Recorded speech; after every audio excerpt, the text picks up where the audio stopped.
being a knockout artist is pretty damn cool. You get awesome highlight reels, you get bonuses, and you tend to get favorable matchups.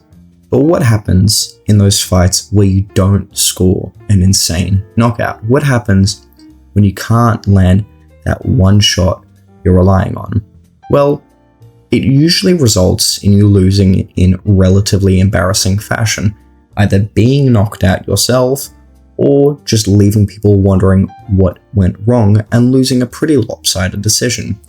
And today we're going to be looking at a few different fighters who were over-reliant on their ability to knock someone out and try to force a highlight reel knockout, and sort of the downsides of trying to force a knockout. And then we're going to look at people who don't force the knockout but can still score it, and we're just going to kind of compare the two. So the fighters we're going to be looking at are Silva, Cory Sandhagen, and Cody Garbrandt. And then we're going to look at a few other fighters and look at how they search for the knockout a bit more effectively. So let's start off with Silva, as he's the most recent example. So with Silva, he came to the UFC guns blazing, knocked out everyone he fought with relative ease. However, some gaps started to show after his fight with Drew Dober. Against Drew Dober, he was able to land a series of really incredible spinning elbows, as Drew Dober is a very big, very slow lightweight who kind of just wades forward, and that opening was consistently there. Silva backed up and led Dober into it, and he had a lot of success with it. However, in his matchup against Bryce Mitchell, started spamming spinning elbows on the front foot and was constantly hunting for it when the openings didn't really present themselves. And don't get me wrong, there are several situations where you can use spinning elbows effectively, but they're very specific situations. You tend to need to use them when someone's coming towards you, when they've got their hands low, like going for body shots. And that's just not what Bryce was doing. And eventually against Diego Lopez, was spamming elbows on the front foot. Now, elbows would have been effective against Lopez, splitting the guard as he was coming forward. Diego, however, was on the back foot for the majority of that fight. And is quite a bit shorter than Diego Lopez, so he'd have to try and reach up with those elbows. Throwing elbows on the front foot is fine, but you typically want to do it when you're the bigger or taller opponent who's thriving in close range. In that fight was having his most success on the front foot, landing right-hand counters, and he was constantly teeing off on Diego. But his over-reliance on elbows caused him to rush in for a knockout and eventually get caught by a spinning elbow from Diego Lopez. Now, the reason this elbow worked from Lopez is because was rushing into range with his hands down, and he walked into it, right? Whenever was throwing his own spinning elbows, was the one moving forward. Diego's hands were up. Therefore, not as much impact. And it's partly a fight IQ issue, but when wasn't getting the highlight reel knockout, he was searching for, even though he had a reliable way to win with those straight right hands, he started forcing it. He started trying to aggressively get the knockout. And again, searching for dynamic knockout shots is fine, like he was searching for that front kick that was working very effectively, but you have to have tools outside of that open them up, right? If you want to land a good spinning elbow, you need to have a good check hook so you can kind of get that spin motion going. Or with the front kick, he was trying to land several times in the fight. Start throwing a push kick to the body. Just mix it up. Like, there are consistent weapons that you can use, and was in a position where he didn't really need to force the knockout either. He well and truly could have won that fight without searching for the knockout so aggressively. And I think the thing is with the spinning elbows, you've got to be really careful when using them, because those moves will put you out of position, especially against a grappler.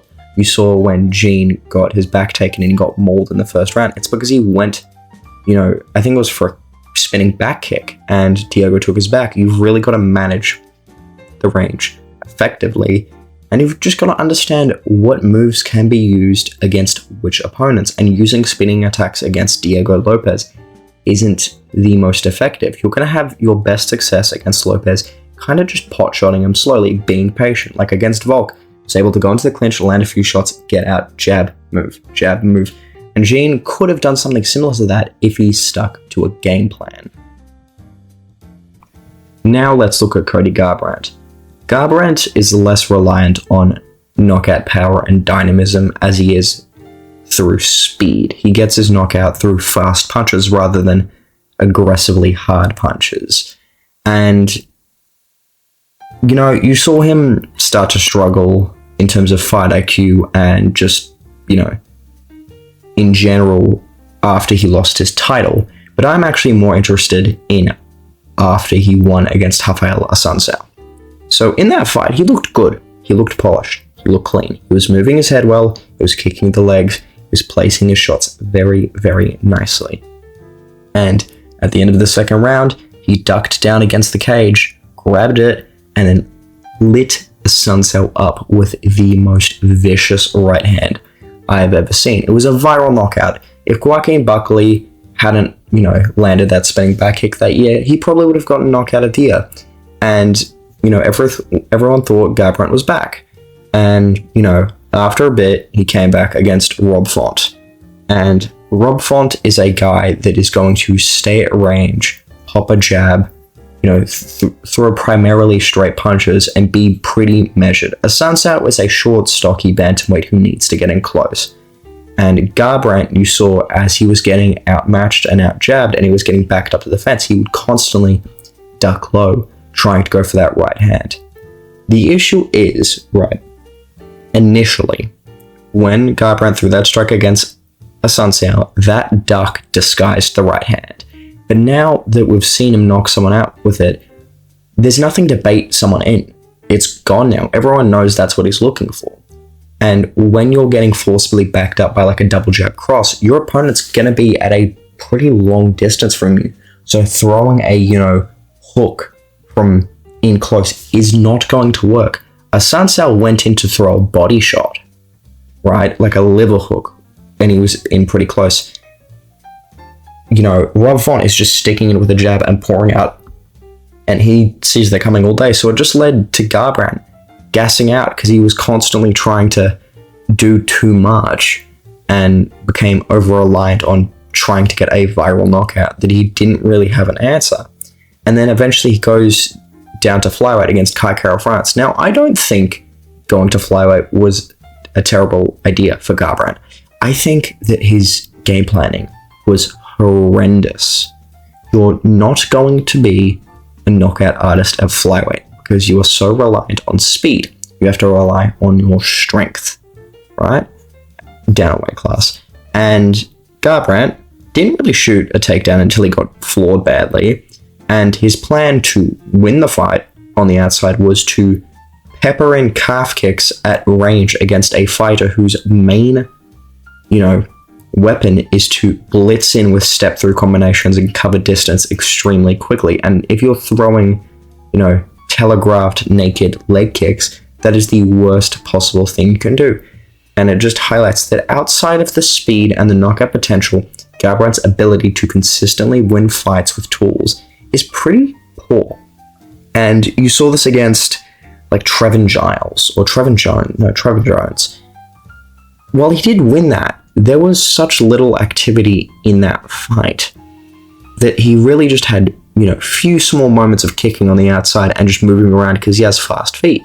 And when Jones was able to get in and exchange with him, Garbrandt had nothing, right? He, you know, nearly got finished. Like, he was struggling at the end of that fight.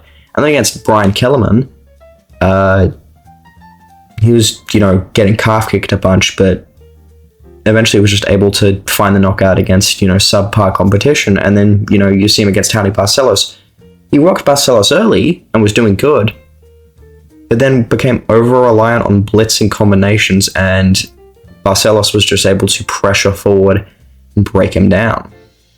And it really just showed that Garbrandt was very specifically good at one thing, and that got him very, very far, but it just won't suffice anymore. And I think that's what that fight showed. Garbrandt, and obviously he's been losing in relatively embarrassing fashion, trying to force viral moments. Now let's look at Cory Sandhagen. I wanted to take a look at Sandhagen because he had success landing dynamic knockouts like against Marlon Moraes and against Frankie Edgar, and then he became overly reliant on them. You see against TJ Dillashaw, he was throwing several flying knees and spinning attacks, and he'd get taken down, he'd get his back taken, and he'd get held against the fence. And while I do believe he won that fight, he definitely lost out in a lot of scenarios. However, Sandhagen made the adjustments he needed to. Sandhagen, at his core, is not a dynamic fighter. He is not reliant on it. Structurally, his game has a lot of different facets. He's very good with the straight jabs, he has good volume, he's good at mixing in uppercuts and hooks to the body, he's got very solid kickboxing, and he's a very high IQ fighter. And you saw, cool, he's got a bit of taste of the knockout life, he's landing some cool stuff, but then it stopped working for him. But because he had those fundamentals in his game, he was able to pull it back and start switching up his style again. And you've seen recently he's really rounding out his game. Against Petr Yan, you saw he started using the knees because there was a specific opening there with Yan's high guard.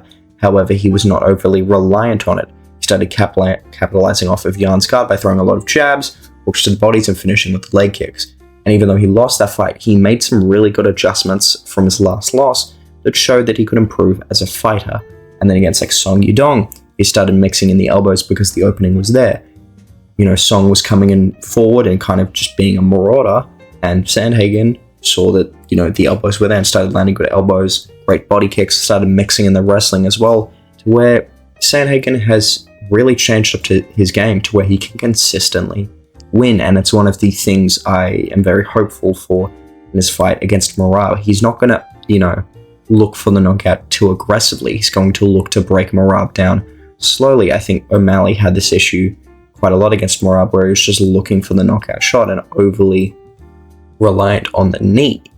However, you know, Sandhagen still probably won't beat Morale, but if you look at how he's, you know, gone into a dynamic knockout artist back to sort of a focused volume punch, it's a very, very impressive thing to sort of analyze, and it really shows a difference between, you know, a very high IQ fighter and simply just a talented one.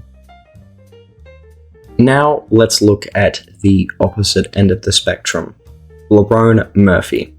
So Murphy is coming off of an insanely impressive first round spinning elbow knockout over Aaron Pico. However, before that fight, he was generally regarded as a very boring fighter.